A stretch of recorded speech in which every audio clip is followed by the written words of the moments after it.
I'm going to tell you a couple stories today, and I'm going to start out with one that you might have heard before, but you might not have. It's the story of 5 teenagers who found themselves in detention one Saturday morning. Now, these 5 teenagers were basically told to sit and do nothing for 8 hours, except they had to write, each of them, a 1,000-word essay about who they think they are. And then they were left to their own devices. Now, the vice principal who was in charge of this detention would come in occasionally and check on them, but on the whole, they really just kind of did what you would think would happen when 5 teenagers were in a room together with no supervision. They started misbehaving, especially when you have 5 rather different kinds of teenagers in this room. You have one who was an athlete, one who was a nerd, one who was a princess, one who was a basket case, and one who was a criminal.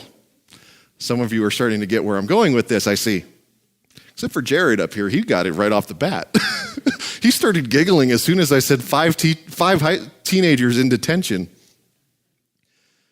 Now, of course, through the inevitable conflicts that spring up, these teenagers start to realize that they have more in common than they have different.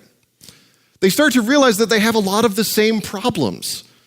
They have a lot of the same fears. They have a lot of the same worries. And by the time detention is almost over, they start to realize that they weren't just who people said they were. And so instead of writing 5 essays, they wrote one to the principal and basically saying, you decided who we were already. And we're not who you say we are. We're our own people. Now, in case you haven't figured it out, I'm talking about The Breakfast Club, which is a great movie. And it's one of those 80s movies that, well, it's just cheesy because it's the 80s. Everything from the 80s is cheesy. But it's a good movie because it actually starts to take a look at what happens when you start to decide who people are before you actually get to know them. It shows the dangers of putting people into stereotypes and then judging them based on those stereotypes and not who they actually are. Now, there's a lot of that going on in our gospel for today. Jesus is dealing with some Pharisees who, well, they decide that Jesus' disciples aren't clean because they didn't wash their hands before they eat. Now, I want to make something very clear. I will judge you if you don't wash your hands before you eat or before you handle food, because it's just a good idea. But when we wash our hands before we eat, it's for hygiene. When they wash their hands before they eat, it was more than that. See, for them, hand washing wasn't to be clean, it was to be clean. Clean in the sense of God likes me because I'm clean, as opposed to God doesn't like you because you're unclean. It was more about who God liked than any kind of actual physical cleanliness. So the Pharisees say, hey, Jesus, how come your disciples aren't washing their hands? Basically saying, your disciples are bad people. And you are a bad person because your disciples are a bad people. When you start to look at it that way, this starts to look a little different. And this is why Jesus says at the beginning of our gospel, it's not about what goes into a person that makes them unclean. It's about what comes out. Of course, Peter, being daft, didn't get it, and Jesus called him on it. I just love that. I love when Jesus says, are you so dull? Did you really not figure this out? But I'm glad our gospel lesson didn't stop at the end of Jesus just saying, oh, it's not what goes in that makes you clean, it's what comes out that makes you unclean. I'm glad it didn't stop there, because this next scene shows how to live that out. Because Jesus ends up in a Gentile region, and he comes across a Gentile woman. Now, what do Jews and Gentiles do? Nothing. Jews and Gentiles do nothing. They do as little as possible with each other, especially because a lot of the Gentiles were an occupying army. And no one ever likes to play nice with an occupying army. Well, except for the people that everyone hates because they're playing nice with an occupying army. Now, so what happens, this Gentile woman shows up and starts saying, Jesus, help me. My daughter is in trouble and needs you to help her. Now, in what has puzzled everyone forever, Jesus just kind of goes,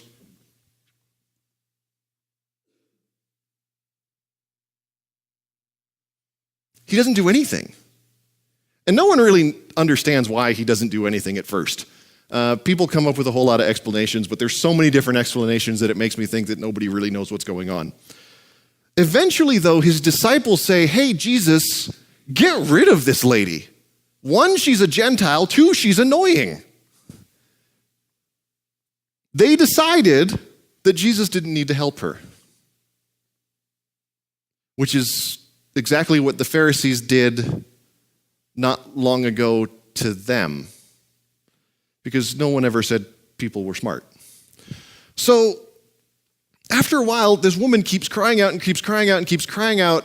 Jesus asks her a question that makes us look at everything funny. She says something back, and Jesus says, good point. Your daughter's healed. Done. Jesus just looked at a person that was in need, healed her, and that was it. The disciples tried to get her to go away.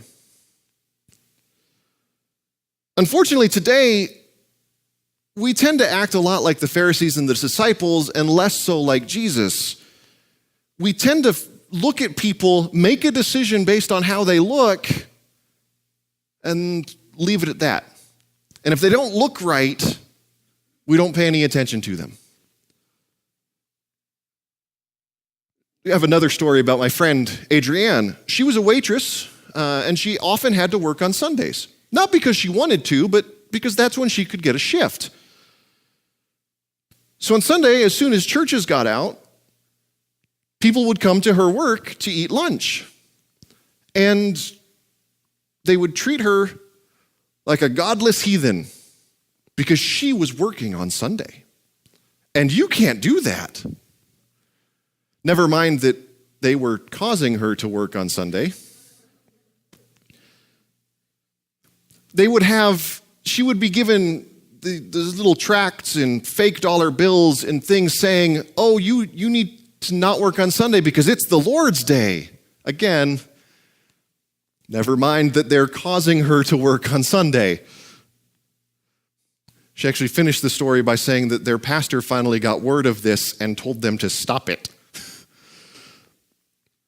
Or in a slightly more devastating sense, my friend Doug, who was born with a leg defect that caused his legs to be amputated when he was just a baby.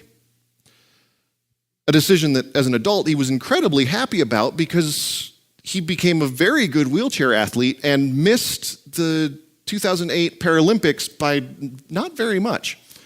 So he's very happy to not have legs. But his church that his parents were attending at the time decided that his parents must have been horrible, miserable sinners because they had a son born that way. Needless to say, he doesn't spend a whole lot of time around Christians anymore. When we start to put people in these boxes, we miss out on so many things. We miss out on experiencing what someone might be able to offer to us because we write them off. And that person misses out on what God might be able to offer them through us because we put up our walls. How many people, when I first came here, were trying to figure out what to do with a pastor with earrings? Right? It's not normal. Or a pastor who walks around in flip-flops all the time. How many of you judged me based on how I looked and not what I was doing and not who I actually was? We like to create these boxes between insiders and outsiders. Insiders are fine, outsiders are bad. If they're in our group, we like them. If they're not in our group, we don't like them. This is something that people have been doing for as long as there have been people. It's just natural to find an in-group and an out-group. An in-group is safe, out-group is not. But sometimes that can backfire on us. There was a story floating around the internet about, it's a pastor who shows up at his church dressed like a homeless person. Not actually a true story, but I did find one that was, and it came from a little bit of a surprising place. Around last Thanksgiving in Taylorsville, members of an LDS ward that were going to church found a homeless man sitting on their front lawn. You might have read about this in the paper. Turns out that at least 5 members of the church asked him to leave the property. A couple gave him some money, but most of them went out of their way to ignore him. Turned out that the homeless man was actually their bishop, who had acquired the services of a local makeup artist to make him look homeless. And he was astounded at how people judged him just based on what he looked like.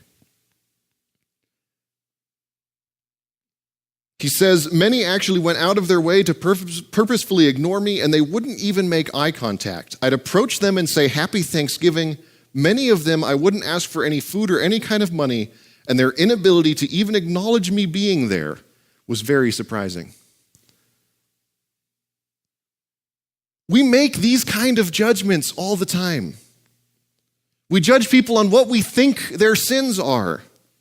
We judge people on what they look like. And even worse, we judge people on how we think they're going to behave. Just like the disciples in Matthew's gospel, we want to stop Jesus from helping the people that we don't think deserve to be helped. But that's not why Jesus came to this earth. Jesus came for all people. So that as we read in Isaiah, that all nations, and when the Bible says all nations or all peoples, it means all them Gentiles out there, all of those outsiders might come to know God. I've said a couple of times that the church is the only organization that exists for the benefit of its non-members. That's why we're here, to do God's work on this earth. And what is God's work?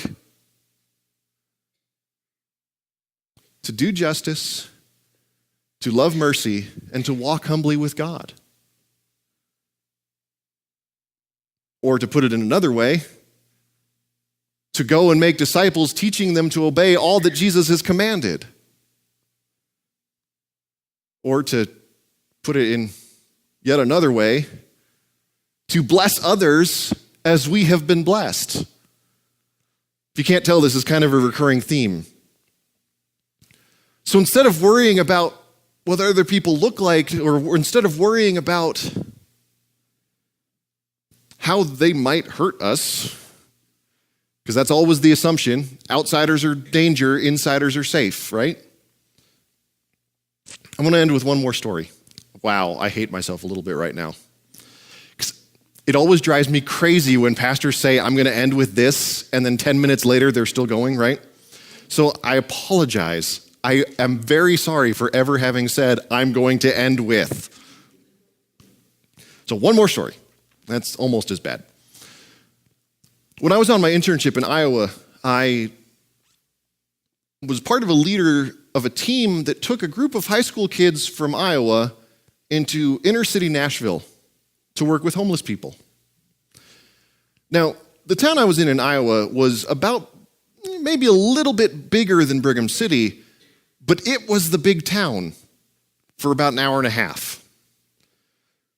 So this is, rural Iowa, and we're basically picking up these kids and dropping them in downtown Nashville, which at the time had one of the highest rates of homelessness in the nation.